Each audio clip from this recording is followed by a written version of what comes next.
আসসালামু আলাইকুম রহমতুল্লাহ। আশা করি সবাই ভালো আছেন। একটা কথা বলার জন্য আসছি এখানে।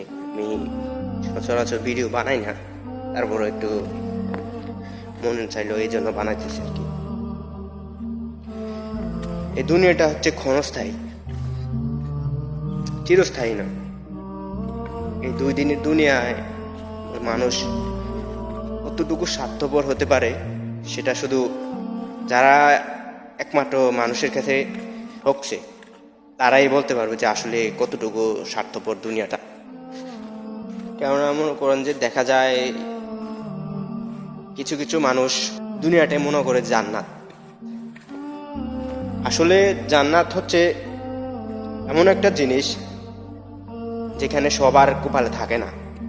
মুসলিম হতে পারেন আপনি, কিন্তু আপনি জান্নাতি সেটা গ্যারান্টি দিতে পারবেন না। কারণ কি জানেন?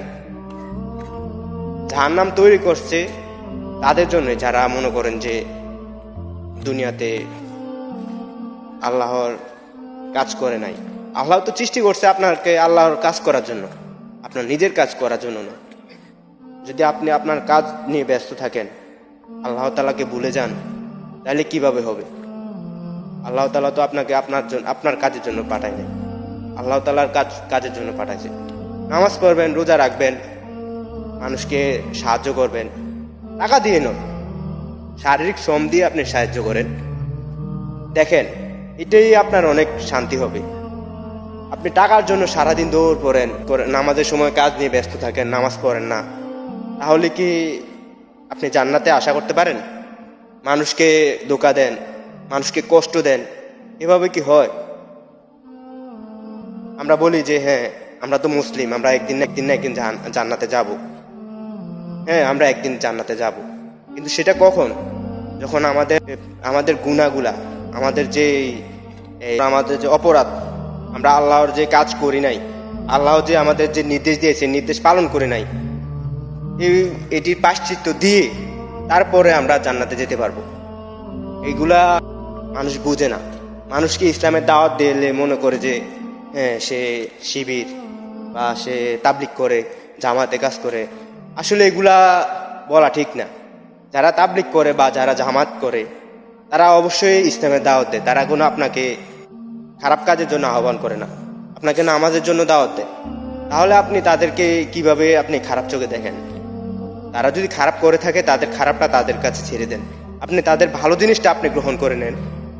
দেখেন, এই যে আমরা সবাই তাহেরিকে গালাগাল করি, বা উনি গান গায় বা স্টেজে উঠে অনেকের সাথে অনেক এগ্রেসিভ আচরণ করে, সেগুলো তো আমরা দেখার বিষয় না। সেই ইসলামের কথা, ইসলামের দাওয়াত দেয়। আপনি কি ইসলামের দাওয়াত কাউকে দিয়েছেন? আজ পর্যন্ত দেন নাই। তাহলে ওনাকে আপনি কেন গালাগাল করবেন? ওনার ভালো জিনিসটা আপনি গ্রহণ করেন, খারাপ জিনিসটা ছেড়ে দেন, তাহলে তো হয়। ওনার ভালো জিনিসটা আপনি গ্রহণ করে নেন। উনি তো বলে যে নামাজ পড়েন, নামাজের জন্য আসেন সবাই, ভালো জিনিসটা এটা গ্রহণ করেন না কেন? কিন্তু উনি একটা কথা বলছে, এটা ভাইরাল করে দিতে পারেন কেন? আপনি ওনাকে ভাইরাল করতে ব্যস্ত হয়ে পড়েন। উনি যে বলছেন নামাজ পড়তে, উনি এই নামাজটা পড়ছেন, আপনি এটার জন্য এটার কাজে লেগে পড়েন না কেন? ভাইরাল করতে ব্যস্ত হয়ে পড়েন। এটা কি হয়? আপনাদের উদ্দেশ্যে একটা কথাই বলবো যে আসলে দুনিয়াটা হচ্ছে ক্ষণস্থায়ী, চিরস্থায়ী নয়। আপনি চিরদিন বাঁচবেন না। 20 বছর, 40 বছর, 60 বছর, 100 বছর আপনি বাঁচবেন, কিন্তু 100 বছর পর আপনি আল্লাহর কাছে আবার ফিরে যেতে হবে। আল্লাহ তাআলা আপনাকে পাঠাইছে আল্লাহর কাজ করার জন্য, আল্লাহ আদেশ পালন করার জন্য। আল্লাহ যে আদেশ দিয়েছে এই আদেশগুলোকে পালন করছেন আপনি, তখন তো আল্লাহ তাআলা আপনাকে জিজ্ঞাসা করবে যে হ্যাঁ আপনি আদেশগুলো কেন পালন করেন নাই? আপনার কি কাজে এত বিজি ছিলেন যে আপনি দুনিয়ার কাজে এত দুনিয়ার কাজে মগ্ন হয়ে পড়লেন? সেটা আল্লাহর কাছে জবাব দিতে হবে। দেখেন, দিন শেষে আসলে কেউ কারো নয়। আপনারা আপনাদের মতন করে কাজ করতেছেন, আপনারা আপনাদের মতন করে ইসলামকে মেনে চলতেছেন। আসলে এটা ঠিক না। ইসলাম আপনার মতো করে না। ইসলাম আল্লাহ তাআলা যেমন ভাবে আমাদের মাঝে পাঠাইছে তেমন ভাবে আমাদেরকে মানা উচিত। তাহলে আপনারা কেন আল্লাহর আদেশ নির্দেশ পালন করতেছেন না? এগুলা মনে করেন যে বললে সবাই বলে যে শিবির, জামায়াত। আসলে এগুলা কি বলবো, মানুষের চিন্তাধারায় পাল্টাই গেছে। এখন যে অশ্লীলতার যুগ আসছে, দেখা যায় সবাই মোবাইল নিয়ে বিজি। হ্যাঁ, মোবাইলটা খুললেই দেখে আপনার চোখের জিনা। ঠিক আছে, এগুলা মানুষ চিন্তা করে না যে আসলে আমরা কি কাজ করতেছি, কিসের জন্য দৌড়াইতেছি। দিন শেষে তো আমাদের শেষ শেষ ঠিকানাই হচ্ছে আমাদের কবর। সেই কবরটাতে আপনার যাইতে হবে, সেটা চিন্তা করেন একবার ভাই।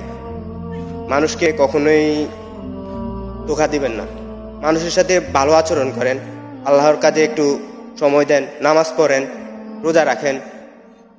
টাকা থাকলে মানুষকে একটু সাহায্য করেন, আর না থাকলে নাই, মানুষকে শারীরিকভাবে সাহায্য করেন, আপনি নিজে শ্রম দিয়ে সাহায্য করেন। দেখবেন দুনিয়া অনেক সুন্দর। এটাই আপনার দুনিয়া। মানুষকে কষ্ট দিয়ে, মানুষের টাকা মেরে খাওয়া, মানুষের সাথে রাপ আচরণ করা, এগুলা ভালো না ভাই। হ্যাঁ, এগুলার সাথে জড়িত থাকবেন না। ইনশাল্লাহ আপনার দিনও সুন্দর আসবে। এই কিছু কথা বলার জন্য আমি আসছি এখানে। হয়তো কোনো না কোনো একটা রিজন ছিল, ঠিক আছে, সেটা একজনের ভিত্তি করে কথাগুলো নয়, সবাইকে ভিত্তি করে। আর মানুষ যারা মানুষকে ধোঁকা দেয়, তারা অবশ্যই একদিন আল্লাহ তাআলার কাছে দায়বদ্ধতা থাকতে হবে, সেটা যেই হোক। ঠিক আছে ভাই, আমার কথা যদি কোনো ভুল হয়ে থাকে তাহলে মাফ করবেন। আল্লাহ হাফেজ, আসসালামু আলাইকুম।